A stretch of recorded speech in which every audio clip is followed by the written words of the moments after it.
శ్రీలంకతో జరగనున్న ప్రతిష్టాత్మకమైన టెస్ట్ సిరీస్‌కు ముందు భారత్ మేనేజ్‌మెంట్‌కు చాలా పెద్ద చిక్కొచ్చి పడింది. అయితే ఏకంగా 13 మంది ఆటగాళ్లు గాయపడ్డారు. అందరూ కూడా రీహాబ్‌లో చికిత్స తీసుకుంటున్నారు. ఇది పక్కన పెట్టేస్తే ముఖ్యంగా డాషింగ్ బ్యాటర్ అయిన సాయి సుదర్శన్ గాయపడడం ఇప్పుడు భారత్‌కి చాలా పెద్ద ఎదురుదెబ్బ. ఎందుకంటే గత కొన్ని రోజులుగా చాలా మ్యాచెస్‌లో సాయి సుదర్శన్ అదరగొడుతున్నాడు.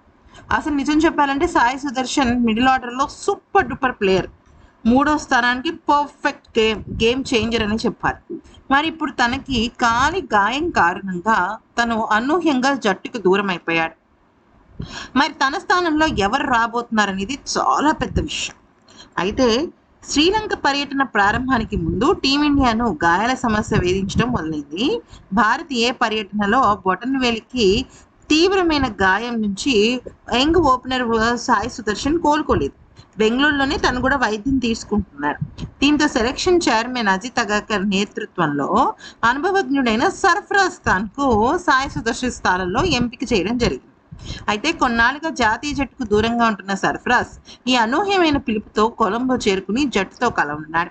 కొలంబో నుంచి మొదటి టెస్ట్ వేదిక అయిన గాలేకు భారత ఆటగాళ్లు చేరుకున్నారు.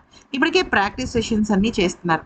అయితే సాయి సుదర్శన్ గాయం అనేది చాలా తీవ్రంగా ఉండటం, తన ఈ సిరీస్కి దూరం అవ్వటం సర్ఫరాజ్ ఖాన్కు చాలా కలిసి వచ్చిన విషయం. ఎందుకంటే Sarfaraz Khan super duper gamer.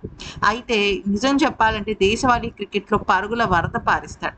కానీ తనని కొన్నాళ్ల పాటు వెయిట్ లాస్ అవ్వాలని, తను ఫిట్గా లేడని, ఇంకా వేరేదేదేదో కారణాలు చూపించి జట్టుకు దూరంగా ఉంచింది సెలక్షన్ కమిటీ. కానీ ఈ నేపథ్యంలో సర్ఫరాజ్ ఖాన్ ఎంట్రీ అనేది సూపర్ ట్విస్ట్ అని చెప్పుకోవాలి. ఈ వీడియో నచ్చితే లైక్ చేసి సబ్స్క్రైబ్ చేసుకోండి.